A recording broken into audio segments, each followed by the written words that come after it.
اعوذ باللہ من الشیطان الرجیم وما نرسل المرسلین الا مبشرین ومنذرین وما اور نہیں نرسلو ہم بھیجتے المرسلین رسولوں کو الا مگر مبشرین اس حال میں کہ وہ خوشخبری دینے والے ہوتے ہیں ومنذرین اور ڈرانے والے ہوتے ہیں. یعنی رسولوں کو بھیجنے کا کام اور مقصد کیا ہے کہ وہ یا تو خوشخبری دیتے ہیں یا ڈراتے ہیں. خوشخبری ان لوگوں کو جو ان کی اطاعت کرتے ہیں اور ڈراتے ہیں ان کو جو نافرمانی کرتے ہیں. یعنی رسولوں کا کام صرف یہ ہے, اس کے علاوہ کوئی نہیں ہے. جو لوگ یہ کہتے ہیں کہ جنہوں نے کفار مکہ نے مشرکین مکہ نے رسول اللہ صلی اللہ علیہ وسلم سے مطالبہ کیا تھا نا کہ بھئی اگر آپ جو ہے نا وہ سچے ہیں تو پھر آپ جو ہے نا آسمان پہ چڑھیں اور جناب اوپر سے کتاب لے کر آئیں تو پھر ہم کو مانیں گے. آپ کا جو ہے نا گھر وہ سونے کا کیوں نہیں ہے, آپ ہم سے زیادہ غریب کیوں ہیں, یہ سارے معاملات. تو اللہ تعالیٰ نے کہا کہ یہ سارے کے سارے جتنے بھی مطالبات آپ سے کر رہے ہیں, آپ رسولوں کا بھیجنے کا مقصد یہ نہیں ہے کہ ان کا جو ہے نا مالک یہ ہو فلاں یہ ہو فلاں یہ ہو. ان کا بھیجنے کا مقصد یہ ہے کہ وہ یا تو خوشخبری دیتے ہیں ڈراتے ہیں. وَيُجَادِلُ الَّذِينَ كَفَرُوا وَيُجَادِلُ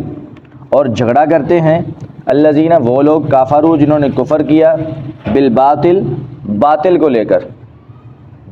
لے کر وہ جھگڑا کرتے ہیں. کس وجہ سے؟ لیدحضوا تاکہ وہ پھسلا دیں اس کے ساتھ اس کے ساتھ الحق کا حق کو. باطل کو لے کے جو ہے نا وہ چل پھر رہے ہوتے ہیں تاکہ اس کے ساتھ جو ہے نا وہ حق کو پھسلا سکیں اور حق کو جو ہے نا وہ جھٹلا سکیں.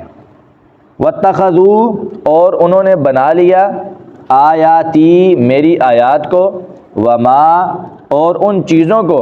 انذروا جن سے ان کو ڈرایا گیا تھا ہزوا مذاق.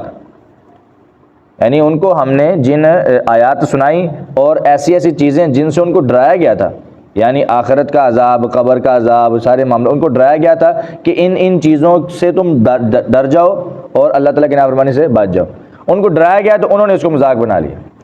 تو مذاق بنانا یہ جٹلانے کی سب سے جو ہے نا وہ بدترین قسم ہے. مذاق بنانا, کسی بھی چیز کا مذاق بنا لینا تو یہ تو اس میں جٹلانا تو پہلے ہی آ جاتا ہے کہ اس نے اس کو ماننا نہیں. تو واتخذوا انہوں نے بنا لیا تھا آیاتی میری آیات کو وما انذروا اور ان چیزوں کو جن سے ان کو ڈرایا گیا تھا ہزوا مذاق بنا لیا تھا. ومن اظلم اس شخص سے بڑا ظالم کون ہے ممن اس شخص سے ذکر بآیات ربہ ذکر جس کو نصیحت کی گئی بآیات ربہ اس کے رب کی آیات کے ساتھ, جس کو نصیحت کی گئی بتایا گیا قرآن یہ ہے حدیث یہ ہے فأعرض عنہا پس اس نے اس سے اعراض کیا, اس نے اس سے منہ پھیر لیا. ونسیہ اور وہ بھول گیا ما ان کرتوتوں کو قدمت یداہ جو اس کے دونوں ہاتھوں نے آگے بھیجا تھا, جو اس کے دونوں ہاتھوں نے کرتوتیں کی تھی جو اس نے اعمال کیے تھے ان کو وہ بھول گیا اور اللہ تعالیٰ کی آیات کو اس سے اعراض کر لیا. تو اللہ تعالیٰ فرماتے ہیں کہ جب انسان اس طرح کا ہو جاتا ہے نا کہ اپنی کرتوتوں کو بھول کے اپنے اعمال کو بھول کے اس کے باوجود کہ اس کو نصیحت کی گئی ہے ماننے کے بجائے پھر بھی جھٹلائے اور اعراض کرے اس سے, پھر جو ہے وہ اس کو ہدایت نہیں دی جاتی. انا جعلنا علی قلوبہم اکنۃ پھر کیا ہوتا ہے کہ انا بے شک ہم جعلنا ہم بنا دیتے ہیں علی قلوبہم ان کے دلوں پر اکنۃ پردے, ان کے دل پردے میں ہو جاتے ہیں, ان کے دلوں پر ہم پردے جو ہے نا وہ ہم نے بنا دیے ہیں. ہاں جی وہی این یفقہوہ کہ وہ اسے سمجھیں, یعنی سمجھنے کے لحاظ سے ان کے دلوں پر آ جاتا پردہ. اس کے بعد اگر وہ کسی بھی چیز کو سمجھنا بھی چاہیں تو نہیں سمجھ سکیں گے کیونکہ انہوں نے پہلے ہی جو ہے نا وہ اس چیز کو ختم کروا لیا ہوا ہے.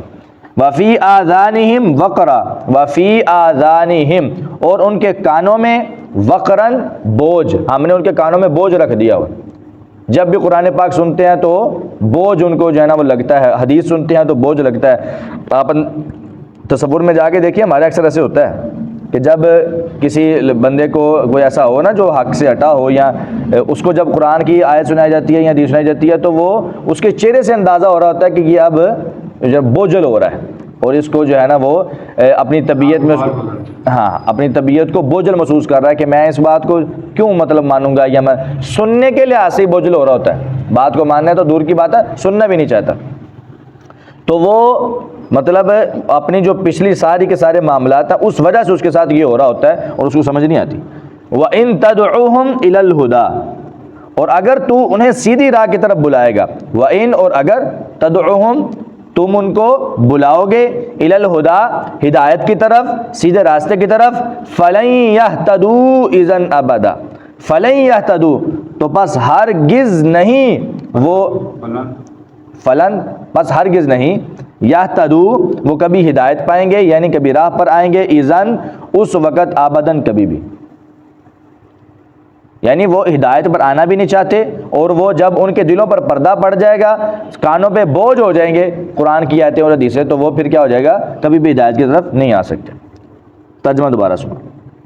وما نرسل المرسلین، اور ہم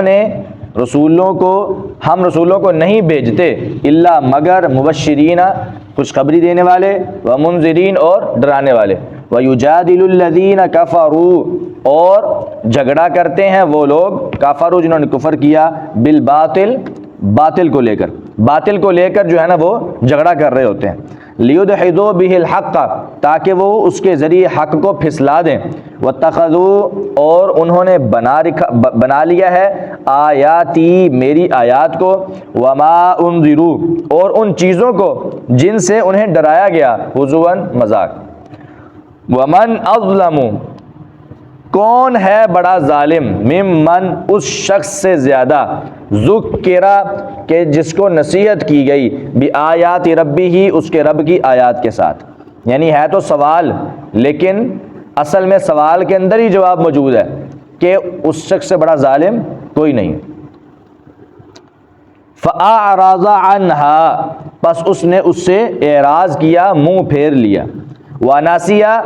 اور اسے بھول گیا، ما وہ جو قدمت یداہ اس کے دونوں ہاتھوں نے آگے بھیجا تھا، انا بے شک ہم نے، جعلنا ہم نے بنا دیے ہیں، علی قلوبہم ان کے دلوں پر، اکنتاً پردے، ان یفقہوہ اس سے کہ وہ اسے سمجھیں،